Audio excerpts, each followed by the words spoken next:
یقیناً تمام تعریفیں اللہ کے لیے ہیں، وہی دنوں اور مہینوں کا دائرہ چلانے والا ہے، وہ سالوں اور برسوں کو قصہ پارینہ بنانے والا ہے، وہ تمام مخلوقات کو جمع فرمائے گا جب تک دن، مہینے اور سال یکے بعد دیگرے آتے رہیں گے، نیز باد صبا اور پچھمی ہوائیں چلتی رہیں گی۔ میں تمام معاملات پر اسی کا حمد خواہ رہوں گا۔ میں گواہی دیتا ہوں کہ اللہ کے سوا کوئی معبود برحق نہیں، اس کا کوئی شریک نہیں، اور میں یہ بھی گواہی دیتا ہوں کہ محمد صلی اللہ علیہ وسلم اللہ تعالیٰ کے بندے اور اس کے آخری رسول ہیں۔ آپ نے پیغام رسالت پہنچا دیا اور امانت ادا کر دی۔ اللہ تعالیٰ آپ پر، آپ کی آل پر، تمام صحابہ کرام پر اور ان کے نقش قدم پر چلنے والے تمام لوگوں پر قیامت تک درود و سلام نازل فرمائے۔ حمد و ثنا کے بعد اے اللہ کے بندو، اللہ تعالیٰ نے کچھ اوقات، دنوں اور مہینوں کو دیگر اوقاتوں اور مہینوں پر فضیلت عطا کی ہے۔ ان اوقات، دنوں اور مہینوں کا خاص مقام اور احترام اس فضیلت کا تقاضا ہے۔ بسا اوقات ان کے لیے خصوصی عبادات بھی مقرر کی گئی ہیں، نیز ان کا احترام اور خصوصی عبادات شریعت کی پابند ہیں۔ ان میں من گھڑت چیزوں کی کوئی گنجائش نہیں۔ شریعت میں حرمت والے مہینوں کی دیگر مہینوں پر فضیلت اور فوقیت ثابت شدہ ہے، کیونکہ فرمان باری تعالیٰ ہے، اللہ تعالیٰ فرماتے ہیں مہینوں کی گنتی اللہ کے نزدیک کتاب اللہ میں 12 ہیں، اسی دن سے جب سے آسمان و زمین کو پیدا کیا، ان میں سے 4 حرمت و ادب والے مہینے ہیں، یہی درست دن ہے، تم ان مہینوں میں اپنی جانوں پر ظلم نہ کرو۔ رسول اللہ صلی اللہ علیہ وسلم نے فرمایا بے شک زمانہ اپنی اسی حالت پر واپس آ گیا ہے جیسے اللہ تعالیٰ نے آسمان و زمین کی تخلیق کے وقت اسے بنایا تھا، یعنی ایک سال 12 مہینوں کا ہوتا ہے، اس میں سے 4 مہینے حرمت والے ہیں، ذوالقعدہ، ذوالحجہ اور محرم، یہ 3 مہینے مسلسل ہیں، جبکہ چوتھا مہینہ مضر قبیلے کا ماہ رجب ہے جو کہ جمادی الاخر اور شعبان کے درمیان آتا ہے، متفق علیہ۔ اللہ کے بندو، ماہ رجب ہم پر سایہ فگن ہونے والا ہے، یہ حرمت والا مہینہ ہے، ہم اس کی حرمت کا خیال کر کے اللہ تعالیٰ کی بندگی کرتے ہیں۔ اس ماہ کی فضیلت اور شرف سے واقف بھی اللہ کی بندگی میں شامل ہے۔ ہم اللہ تعالیٰ سے دعا گو ہیں کہ اللہ تعالیٰ ہمیں اس ماہ میں اپنے پسندیدہ کام کرنے کی توفیق عطا فرمائے۔ اس لیے جن چیزوں کو اللہ تعالیٰ نے عظمت دی ہے ان کی بھرپور تعظیم کرو۔ اس لیے جن چیزوں کو اللہ تعالیٰ نے عظمت دی ہے ان کی بھرپور تعظیم کرو۔ فرمان باری تعالیٰ ہے اور جو شخص اللہ کی احترام والی چیزوں کی تعظیم کرے تو یہ بات اس کے پروردگار کے ہاں اس کے لیے بہت بہتر ہے۔ اے اللہ کے بندو، اس میں کوئی شک و شبہ نہیں کہ ماہ رجب بابرکت مہینہ ہے، کیونکہ یہ حرمت والے مہینوں میں سے ہے، لیکن اس کا یہ مطلب ہرگز نہیں ہے کہ ہم اس مہینے میں ایسی عبادات کریں جن کی ہمیں شریعت نے اجازت نہیں دی۔ اس لیے اس ماہ میں خصوصی نوعیت کی نماز پڑھنا، مخصوص رات کا قیام کرنا اور اس رات میں جشن منانا جائز نہیں ہے۔ ماہ رجب کا مقام بھی دیگر حرمت والے مہینوں کی طرح ہے اور اس کے بارے میں آنے والی مخصوص روایات من گھڑت یا ضعیف ہیں، ان میں سے شرعی حکم کشید نہیں ہو سکتا۔ لوگ اس مہینے میں جو مخصوص اعمال کرتے ہیں یہ دور جاہلیت کے باقی ماندہ اثرات ہیں۔ اس لیے جو شخص نجات اور اجر و ثواب چاہتا ہے تو وہ اللہ تعالیٰ کی شریعت پر اکتفا کرے۔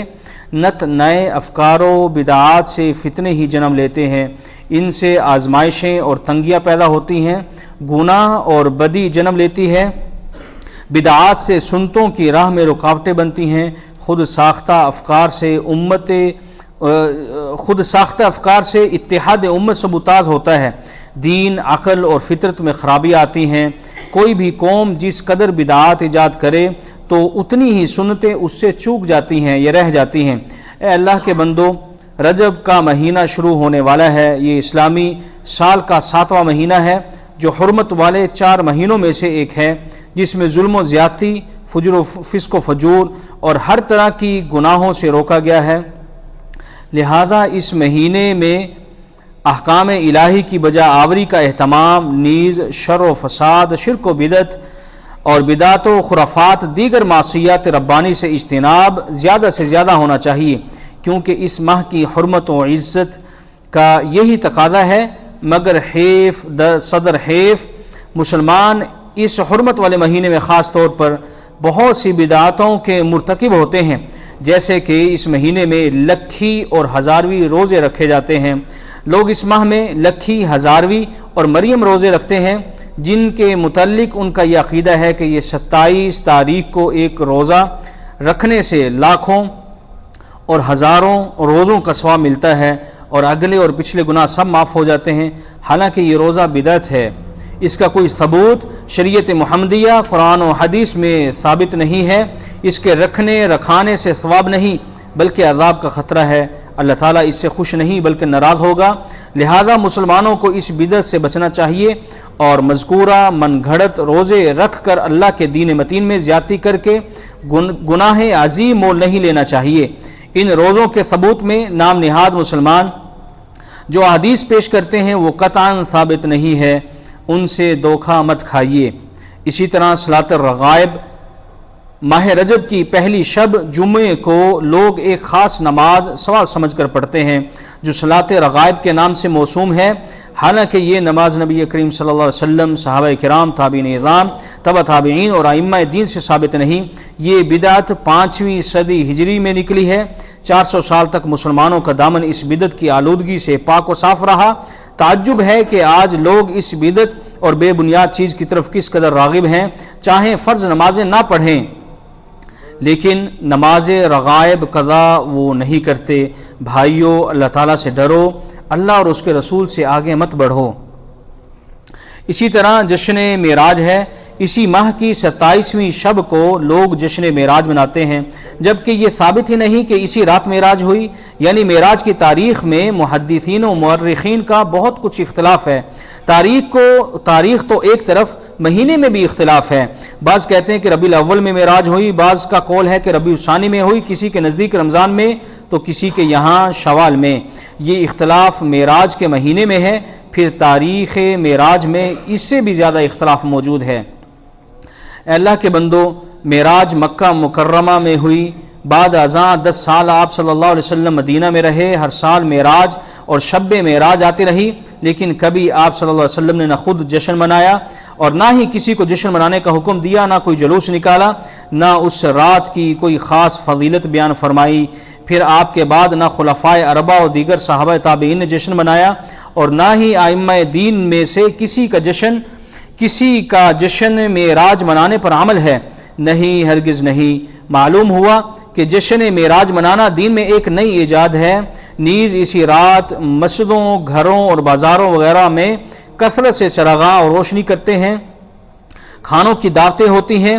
نیز براق کی تصویر ایک گھوڑے کی شکل پر بنائی جاتی ہے جس کے 2 بازو ہوتے ہیں اور اس کا چہرہ خوبصورت عورت کے چہرے کی مانند ہوتا ہے۔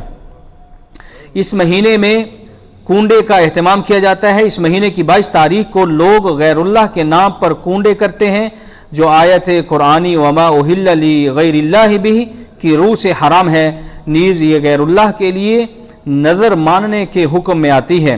اسی طرح اس مہینے کی 6 تاریخ کو مزاروں پر نام نہاد لوگ عرس و میلہ کرتے ہیں، پھر وہاں پر جو گل کھلائے جاتے ہیں، ایک موحد مسلمان کی روح اس کو دیکھ کر کانپنے لگتی ہے۔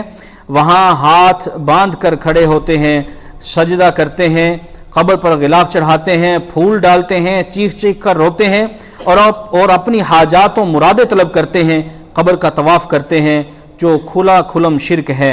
اے اللہ کے بندو، رجب کے حوالے سے چند ضعیف احادیث بھی مشہور ہیں، جیسے کہ جنت میں ایک ندی ہے جسے رجب کہتے ہیں، اس کا پانی دودھ سے زیادہ سفید اور شہد سے زیادہ میٹھا ہے۔ یہ روایت ضعیف ہے۔ جو شخص رجب میں ایک دن روزہ رکھے گا، خدا اسے اس ندی سے پانی دے گا۔ یہ روایت بھی ضعیف ہے۔ ایک اور روایت ہے جو کہ ضعیف اور موضوع من گھڑت ہے کہ بہترین مہینہ رجب کا مہینہ ہے، جو اللہ کا مہینہ ہے۔ اسی نے رجب کو عظمت والا بنایا ہے، جس نے امر اللہ کی تعظیم کی، اللہ اسے نعمتوں کے باغات میں داخل کرے گا اور اس کے لیے اپنی خوش نودی کو لازم کر دے گا۔ بلا شبہ شعبان کا مہینہ میرا مہینہ ہے اور رمضان کا مہینہ میری امت کا مہینہ ہے۔ یہ موضوع روایت ہے۔ اسی طرح یہ حدیث کہ رسول اللہ صلی اللہ علیہ وسلم ماہ رجب کے آغاز میں یہ دعا مانگتے تھے، اے اللہ میرے لیے ماہ رجب و شعبان کو بابرکت بنا اور ہمیں ماہ رمضان تک زندہ رکھ، یہ حدیث بھی سخت درجے کی ضعیف ہے۔ رسول مکرم صلی اللہ علیہ وسلم نے رمضان المبارک کے بعد ماہ شعبان رجب کے علاوہ کسی ماہ میں مکمل روزے نہیں رکھے، یہ حدیث بھی حد درجہ ضعیف ہے۔ ماہ رجب کی فضیلت میں اسی طرح ماہ رجب کی فضیلت میں موضوع روایات یعنی من گھڑت یعنی جو دل سے گھڑی ہوئی ہوں بھی کثرت کے ساتھ موجود ہیں۔ ان میں سے چند آپ کے گوش گزار کرتا ہوں کہ ماہ رجب کی باقی مہینوں پر فضیلت اس طرح ہے جس طرح قرآن مجید بقیہ تمام اذکار سے افضل ہے، یہ من گھڑت روایت ہے۔ دوسری روایت، جب ماہ رجب اللہ کا اور شعبان میرا یعنی رسول اللہ صلی اللہ علیہ وسلم کا اور رمضان میری امت کا مہینہ ہے، یہ بھی من گھڑت روایت ہے۔ رجب اللہ کا مہینہ ہے، جس نے اس مہینے میں روزہ رکھا اس کے لیے اللہ کی خوشنودی واجب ہو جاتی ہے، یہ حدیث بھی من گھڑت ہے، من گھڑت روایت ہے۔ اسی طرح جس نے ماہ رجب میں 3 دن روزہ رکھا اس کو پورے ماہ کے روزوں کا ثواب ملتا ہے، اور جو اس مہینے میں 7 روزے رکھتا ہے اس پر جہنم کے 7 دروازے بند کر دیے جاتے ہیں، یہ روایت بھی من گھڑت ہے۔